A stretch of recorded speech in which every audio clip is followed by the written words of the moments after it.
Hadirin rahimakumullah, pada kondisi seperti ini kita dianjurkan untuk senantiasa bersabar, untuk senantiasa ikhlas dan memperbanyak istighfar kepada Allah Subhanahu wa taala. Sebaik-baik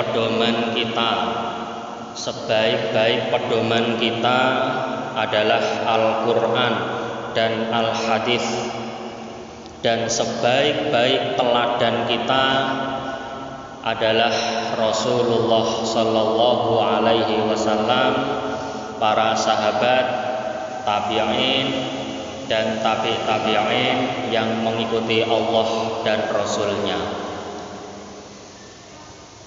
Ada sebuah kisah yang penuh hikmah di dalamnya, yaitu namanya Mas Idris. Mas Idris ini berusia 17 tahun. Beliau punya tekad yang kuat untuk menjadi orang yang baik. Seandainya tidak dikabulkan oleh Allah jadi orang yang baik, namun Mas Idris ini bertekad semoga anaknya menjadi anak yang baik.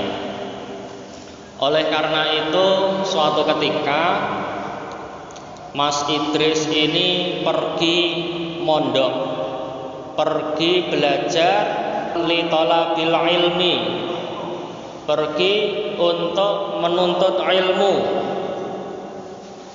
Di suatu ketika di jalan, karena dihadapkan sebuah perut yang lapar, kemudian dia melihat satu buah apel yang ternyata hanyut di sungai. Kemudian apel itu diambil lalu dimakan. Ketika sudah dimakan, mendapat 1-2 gigitan, seketika Mas Idris kaget. Astaghfirullahaladzim, apa yang sudah saya makan? Dia berpikir, ini milik siapa? Apel ini bukan milik saya, kenapa saya makan? Itu yang ada dalam pikiran Mas Idris. Lalu seketika dia bergumam, saya harus mencari siapa pemilik buah apel ini. Saya ingin mendapatkan ridho, keikhlasan sang pemilik buah apel ini. Lalu bagaimana caranya? Lalu Mas Idris ini mengikuti dari mana arah air ini mengalir. Diikuti sampai beberapa jarak yang bisa dikatakan cukup jauh. Ditemukanlah suatu rumah, yang mana rumah itu terdapat kebun apel. Dia berpikir, oh paling ini si pemilik apel itu, si pemilik buah apel itu yang sudah saya makan. Akhirnya Mas Idris perlahan masuk menuju rumah. Dia geduk pintunya. Assalamualaikum. Waalaikumsalam. Keluarlah seorang bapak-bapak. Ketika keluar, Mas Idris berkata, mohon maaf, tadi saya melewati sungai, kemudian saya melihat satu buah apel ini hanyut dan saya lapar. Kemudian apel ini saya makan. Nah, tujuan saya ke sini, mungkin ini adalah apel dari pohon panjenengan.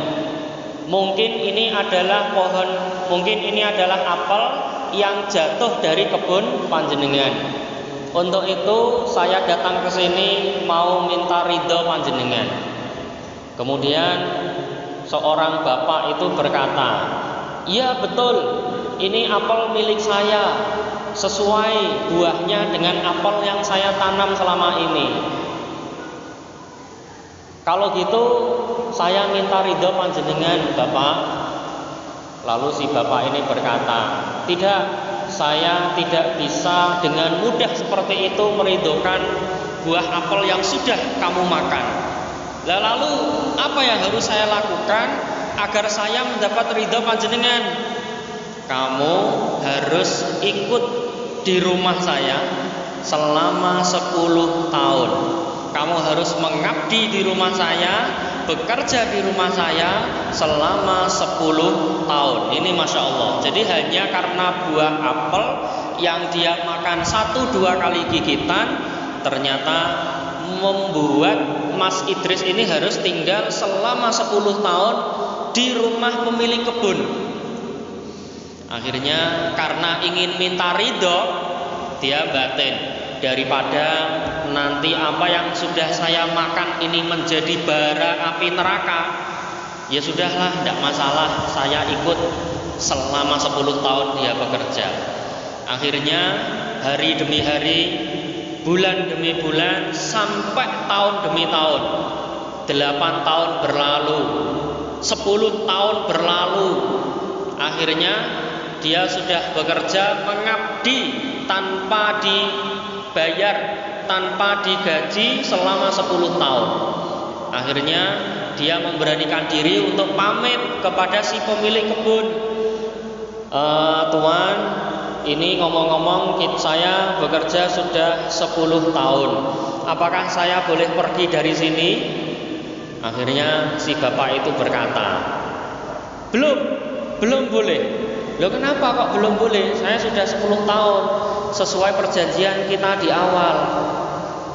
Sekarang gini, sebelum kamu mengikuti permintaan saya yang terakhir, saya tidak akan pernah ridho apel yang kamu makan.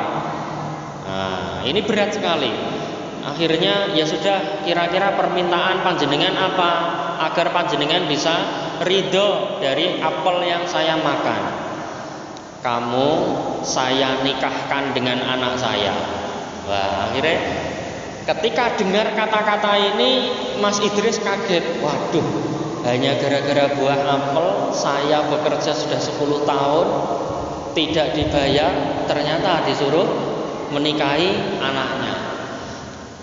Begini pemuda, kamu mau tidak mau, kalau ingin mendapatkan ridho dari saya, kamu harus nikah dengan anak saya. Insya Allah saya siap. Akhirnya keesokan harinya dia datang, diceritakan, begini pemuda, sebelum saya nikahkan kepada anak saya mau bercerita tentang anak saya dulu. Anak saya itu perempuan, tapi kakinya pincang. Batin, waduh, astagfirullahaladzim, pincang. Tidak hanya itu pemuda, tangan anak saya ini tidak sempurna, tidak maksimal. Kalau bahasa orang Jawa itu kiting. Nah, dan matanya itu buta, telinganya pun tuli, mulutnya juga bisu. Akhirnya si pemuda itu berdiam. Waduh, kalau memang ini nasib saya ridho ya Allah. Yang penting saya mendapatkan ridho dari orang tua ini. Akhirnya si pemuda itu mau tidak mau dengan sangat berat terpaksa berkata, insya Allah saya siap menerima konsekuensinya. Suatu ketika akhirnya sudah disiapkan, tempat disiapkan, catering disiapkan, tamu undangan juga sudah siap. Akhirnya tiba masanya di mana si pemuda ini melakukan prosesi ijab qabul. Ketika sudah disiapkan ijab qabul, ankahtuka wa zawajtuka ila akhirih, kemudian Mas Idris menjawab, qabiltu nikahaha wa tazwijaha bil mahril madhkur, halan sah. Akhirnya ketika sah, baik pemuda, kamu sekarang sudah menjadi menantu saya, kamu menjadi anak mantu saya. Sekarang kamu akan saya perlihatkan anak saya. Kamu dengarkan baik-baik. dia ada di rumah lantai 2 kamar sebelah pojok. Kamu silahkan naik ke atas, kamu temui dia. Dia sudah menunggu. Nggih, Bapak, karena sudah menjadi bapaknya. Akhirnya naik ke lantai 2. Ketika sudah naik ke lantai 2, dia melihat mana kamar yang pojok. Ternyata kamarnya cuma satu, yaitu saja. Ketika dia masuk, mungkin ini kamarnya. Tok tok tok, assalamualaikum. Tidak ada suara. Salam lagi, assalamualaikum. Baru ternyata ada suara. Waalaikumsalam warahmatullahi wabarakatuh. Akhirnya ternyata dibuka, dia melihat kaget. Loh, apa benar ini kamarnya? Ya Bapak, apakah benar ini istri saya? Emang kenapa? Kok tidak sesuai dengan kriteria yang panjenengan ceritakan? Katanya buta, katanya tangannya nggak sempurna, katanya kakinya pincang. Tapi saya lihat tidak seperti itu. Begini pemuda, silakan duduk, saya jelaskan. Maksud saya, anak saya itu benar buta memang. Dia buta, matanya tidak pernah digunakan untuk melihat hal-hal yang maksiat. Kakinya pincang, artinya kakinya tidak pernah digunakan untuk melangkah pada suatu tempat yang membuat dia maksiat kepada Allah. Dan tangannya juga kiting, artinya dia tidak pernah melakukan tangannya itu untuk hal yang menyakiti orang tua. Tidak pernah digunakan untuk menyakiti orang lain, artinya untuk kebaikan saja. Lantas kenapa dia bisa bicara? Ya, saya katakan bisu, artinya dia tidak pernah marahi saya sebagai orang tua. Dia tidak pernah berkata kasar kepada saya. Lalu si pemuda itu langsung sujud syukur, hadirin. Sujud syukur, alhamdulillah, karena ini sudah mendapatkan rezeki yang luar biasa. Dan ternyata si perempuan itu adalah namanya Fatimah. Jadi Mas Idris menikah dengan suatu perempuan yang namanya Mbak Fatimah, yang kemudian punya anak yang kita kenal adalah Imam Syafi'i. Imam Syafi'i. Jadi ini adalah beliau, Imam Syafi'i adalah putra dari Mas Idris dan Mbak Fatimah. Ini subhanallah. Jadi luar biasanya orang tua yang terjaga dari makanan-makanan yang haram, terjaga, selalu berusaha untuk menjaga diri makan makanan yang halal, dan ternyata dikaruniai anak yang luar biasa, soleh sekali, Imam Syafi'i.